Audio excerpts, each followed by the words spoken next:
This show brought to you by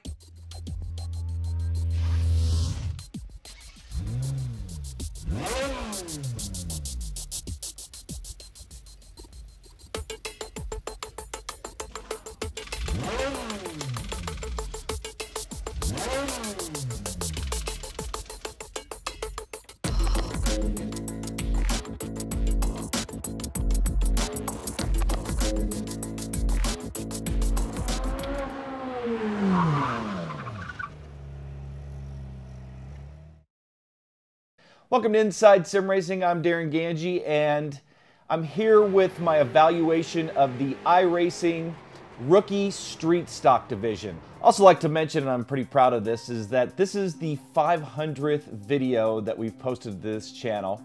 And I'd also like to say thanks to all of you out there for watching and subscribing. And we're going to also hit another milestone pretty soon, and it's going to be 25 million views. So again, thanks to all of you out there for watching. I really appreciate it. So some of you may have seen my Mazda MX5 Cup videos that I mentioned that I'd be checking out the Street Stock Division. And I went ahead and did that yesterday. Yesterday was the last day for USA on the schedule for this week. And USA is a short track, half-mile oval. And there's just two tracks on the schedule, just USA and Charlotte, and they alternate between the two.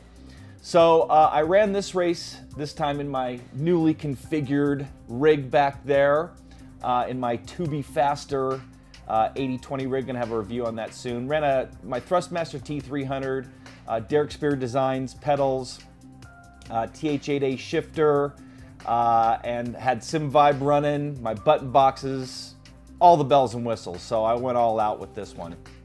So as I mentioned, I was in the last session for USA for the week. I didn't qualify, and I'm running with my Dario Fangini account. Actually, in Street Stock, you can only run as a total rookie or D-class, and that's it, whereas the Mazda MX5 Cup lets you go from rookie all the way to pro, so it's pretty much wide open. But Street Stock in the lower division, that's just it, rookie and D. So again, I'm with my Dario Fangini account, which is still a rookie. I'd only run 2 races, one of which I finished second, and then the other I wasn't sure, but I assumed I would be seated in the last split, and that was not the case again. I was actually put in the second of 5 splits, and the strength of field for that particular split was 1402. And if you're not familiar, I'm going to give you guys a quick education for those of you that are new to iRacing or are considering going into iRacing. And what your strength of field means, or iRating means, is basically it's a ranking system that gives you points or deducts points based on your finishing position in all the races that you run.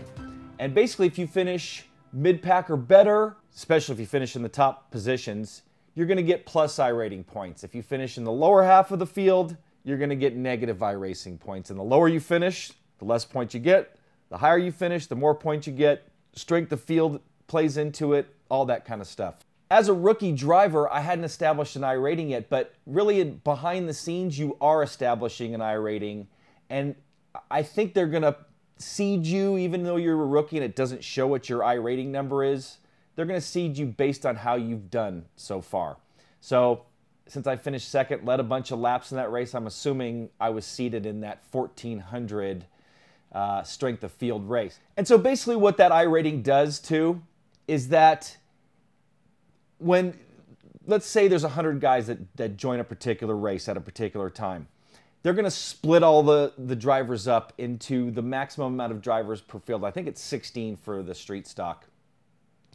And then basically the highest iRating ranked guys are going to be in the top split. The lowest ranked guys are going to be in the bottom split. And so on in between. So basically what it does is it balances out the field to give pretty much everybody a shot in that race a chance to win. In my race, there was 15 drivers. And I'm not going to do what I did last time. I'm just going to give you guys a recap of what happened. And I also checked out the next race that took place, our next particular series event, which was at Charlotte, and there was about 7 splits, and I checked out the bottom strength of field race in that to see what that was about. So After the 2 pace laps, took the green flag, and I have to say that it was a pretty awesome race. There was a small incident coming to the green where a guy just wasn't pacing properly. I got the race running there behind me. Oh, and actually I'm going to have this race start to finish with commentary posted separately. So if you want to watch, again, if you're new to iRacing, you want to see how that race unfolded, I'm going to have that posted. That'll be my 501st video. I'm going to have that posted as well. So coming to the green flag, some guy just wasn't in his pacing position, and it basically triggered a little chain reaction. And luckily he was actually, it looked like he bumped into somebody, and it happened right in front of me. So you got to be aware of stuff like that going on. Going into turn 1, he was the only one that really got affected by it. He ended up banging off one guy, spun, and he ended up going to the back of the field, number 11 car, I believe it was. So from there, again, I started 14th of the 15 drivers. So I started at the very back of the pack. So if I was going to finish well, I had to work my way through the pack. And based on that little incident, I picked up a couple positions right at the start. And then it just, I had to pick off, you know, driver after driver. There was the 15 car too, man. That guy was battling me hard, and he seemed to be kind of shadowing me. And check out this 3 wide moment that we had. And I got to say, man, that guy ran a very clean race. He knew when he needed to back off. In this 3 wide moment, he could have punted me. There could have been mayhem, but he ran it clean, and I got to give that guy props. As well as pretty much every other driver in that field, there was just some great racing. As I started working my way up the field, I came across a white and yellow car, and I'd like to thank Dennis Smith for carrying the Inside Sim Racing logo on his car. That was really cool to see. And I stayed behind him for, I don't know, 5 or 6 laps looking for an opening, and he was running clean. And then finally, I was able to sneak my nose in there. 15 car was behind me, and got side by side with him in 3 and 4. Stayed there, and then entering turn 1, and right about as we started going to turn 2, I just slid up just a hair, made some slight contact with him.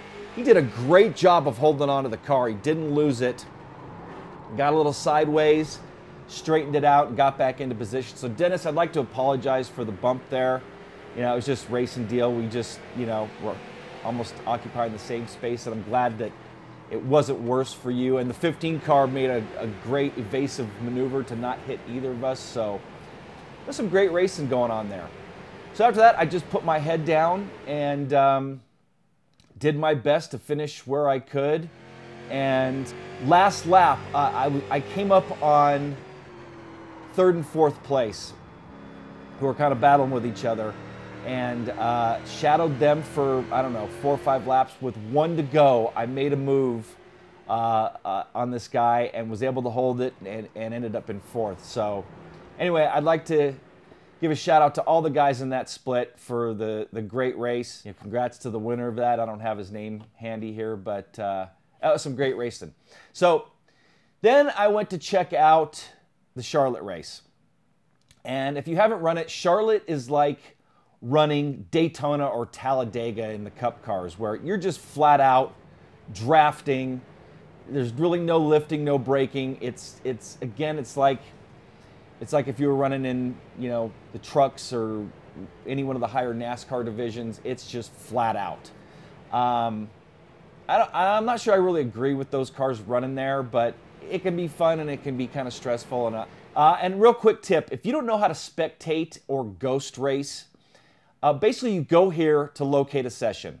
And I found that the highest numbered split is usually the lowest strength of field. So if you're going into ghost race, basically you can go in to just watch, or you can go in and drive your car on the track with those other cars, and they can't see you, and you can basically drive right through the middle of them. But if you want to run it, if you want to practice, and I highly recommend it, if you haven't raced yet and you want to see what it's like to race in a particular series, join as a spectator and or ghost, and you can go out there and try to mirror their lap times, run in the field. You can't grid. You basically start in the pits and you have to wait to go out. But I highly recommend it. So basically you go here and you click here, and then you go to watch, and then join the session like you normally would. There's a countdown. And now, you can go on track as a ghost or just watch it like I did here.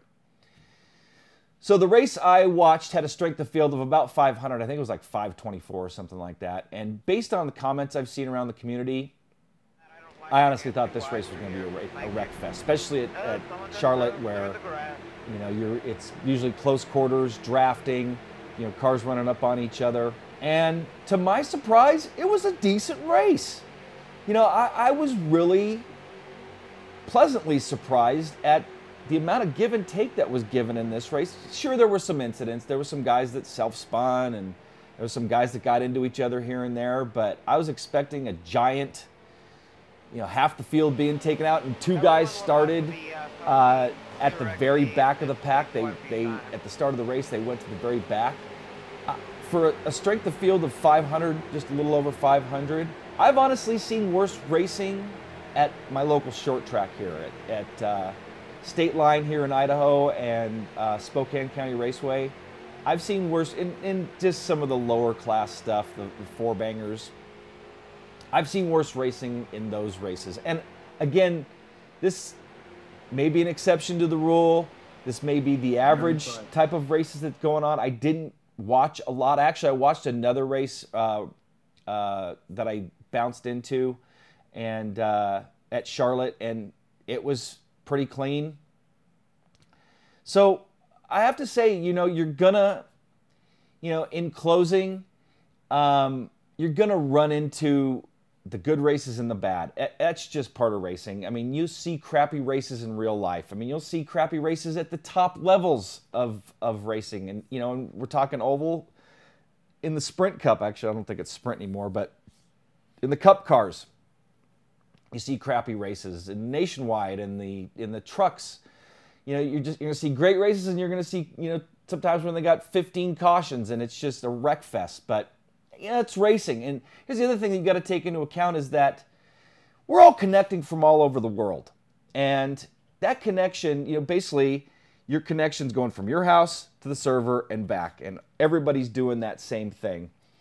So the fact that iRacing is able to handle that is pretty amazing. I would like to see a little bit better contact model, because you barely touch somebody and they, like what happened with Dennis in this race, in my race. I think that based on the amount of contact, I don't think he should have spun. I figured maybe he should wiggle a little bit. Maybe it was just the way he handled it. Maybe it seemed like he got more contact on his end. But anyway, I'd like to see a little bit more forgiveness, or a more forgiving contact model or prediction code. One other thing I'd like to mention, I think the worst part about that Charlotte race was there was a guy in there. Man, I don't know if he was there to just chit-chat or actually race, but he was talking on his microphone nonstop. I mean, I don't think a lap went by that he was not talking. And he was one of the guys that went to the back of the pack to start. But I'd like to recommend out there, there's a way that you can mute the whole. I recommend, unless there's somebody in particular that you want to talk to, I just recommend muting. I mean, sure, it can help people pass low, pass high, but honestly, you should be paying attention to what's going on in the track. In real life, you're not going to hear what those drivers are saying, unless they put their hand out and wave you, left and right. But you need to really monitor what's going on the track and pay attention to what those guys are doing in front of you, and react accordingly. But anyway, there's a way you can mute all drivers or a particular driver. So if there's a guy that's just nonstop chatter, map a button either on your wheel. If you have a button box, make sure you know what it is on your keyboard to mute a particular driver, because it may come in handy, because it can be very distracting. So in closing, something I'd like to see iRacing improve on here in this particular division is I'd like to see more tracks. I'd like to see more than just Charlotte and USA alternating. There's at least another 3 tracks that are free to subscribers, so you don't have to purchase them. Thompson is one, Lanier is another, Oxford Plains I think is another. So there's 3 more tracks that I'd like to see the street stock go to. And sure, Oxford's a little circle. I mean, there's not even any straightaways on that track. I think Lanier, Thompson is actually I think is a really cool track that I think would be great for that series. I'd like to see them alternate between all 5 tracks at least. Sure, throw Charlotte in there for a Daytona style race, but the MX5 Cup, the Mazda road race on the road race side runs all the free tracks. So that's about all I'd like to see iRacing improve on, and maybe again, like I said, the contact model or prediction code. So anyway, there is my evaluation of the street stock class in iRacing on the rookie side of things. Again, the racing could be better, could be worse, but you know, I ran a few races there, and sure, there's going to be some bumping and banging. You may get in a race with a guy that's got a gamepad or who's just starting out, but it is what it is. You know, just try to work your way up, and if you don't want to run on those races and risk hurting your safety rating, go time trial. Get out of that class and start working your way up. But speaking of which, you want to run all the tracks, you got to get up to a Rookie 3.0, which basically puts you to D class. And the Advanced Legends cars run at all of the free oval tracks. So that gives you an opportunity to run those as you progress a little bit. So anyway, I hope you've enjoyed my looks at the both the road racing side of things on the rookie class in iRacing and the oval side of things.